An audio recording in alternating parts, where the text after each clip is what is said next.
Chaque année est unique et a un caractère un peu imprévisible. Même après plus de 15 ans d'expérience, il m'arrive de voir un comportement puis de me dire oh, c'est quoi la bonne attitude à adopter, puis d'avoir à prendre un pas de recul par la suite pour réfléchir qu'est-ce que je vais faire là, la prochaine fois que ça arrive. Il y a même des années où, c'est pas juste un comportement là, qui est dérangeant, mais plusieurs élèves là, qui perturbent le groupe. Puis là, des fois, ça peut paraître insurmontable et même on peut se sentir submergé. C'est dans ces moments-là qu'il est vraiment important, selon moi, de prendre un pas de recul pour se recentrer sur soi-même, puis d'oser admettre que c'est difficile, d'oser aller chercher de l'aide, même si ça nous demande d'aller jouer dans notre vulnérabilité. C'est sûr que c'est vraiment chouette quand on a une collègue avec qui on se sent bien, avec qui on est capable d'aller là, pour en parler, mais pas seulement pour évacuer, pour avoir des discussions qui sont objectives, pour arriver à trouver des solutions, là, une à la fois, pour chacun des comportements qui dérangent, puis régler ces petits problèmes-là, un à la fois.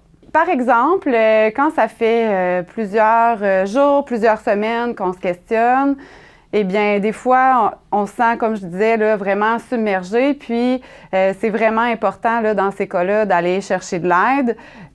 Quand il y a beaucoup de comportements, qu'on a essayé plusieurs choses, bien, il arrive que notre sac à trucs, même au bout de 15, 20 ans d'expérience, bien, il est vide. Puis, c'est dans ces moments-là qu'il est hautement important d'aller voir notre collègue avec qui on est à l'aise, ou un proche, ça peut être une TES, ça peut être une psychoéducatrice. C'est pas obligé d'être une collègue du même niveau que nous. Dans mon cas, c'est une collègue qui enseigne au préscolaire avec moi, qui est précieuse là, dans ma carrière au quotidien.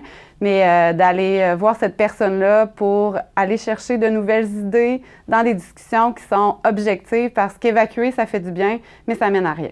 Dans le fond, là, d'avoir la chance d'avoir une collègue sur qui s'appuyer puis avec qui discuter objectivement, ça permet de se recentrer sur soi, de retrouver son calme, de retrouver aussi une posture qui est objective, puis de retourner en classe avec un sentiment de bien-être qu'on a peut-être perdu, avec une intention d'aller régler un comportement à la fois, un petit défi à la fois, puis de vivre des petits succès là, comme ça, là, avec nos élèves. Puis je pense que ça va avoir un impact sur le climat de classe parce que nous-mêmes, en vivant des petits succès, bien, on va être contente, on va se sentir mieux, puis le climat de classe, assurément, va en bénéficier.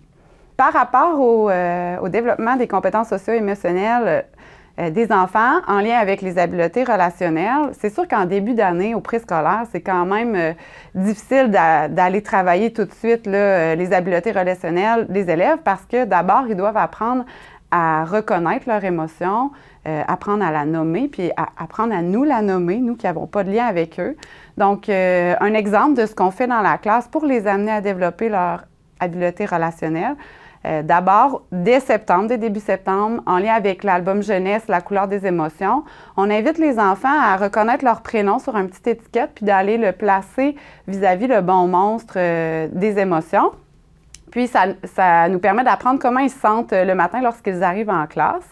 C'est aussi pendant cette période-là de routine qu'on va aller voir ceux qui ont mis leur nom vis-à-vis le monstre des émotions, de la colère, de la tristesse ou de la peur, pour essayer de comprendre comment ils se sentent, puis d'où vient cette émotion-là, puis surtout leur permettre de la vivre et de passer à autre chose pour être disponible pour les apprentissages.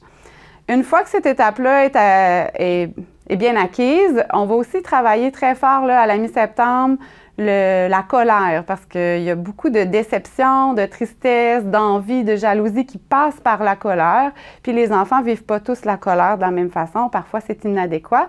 Donc, avec l'album jeunesse Fergus et Furieux, on va aller miser sur l'apprentissage des stratégies pour vivre la colère. Puis une fois que ça s'est mis en place, eh bien, c'est plus facile d'aller travailler les habiletés relationnelles des enfants.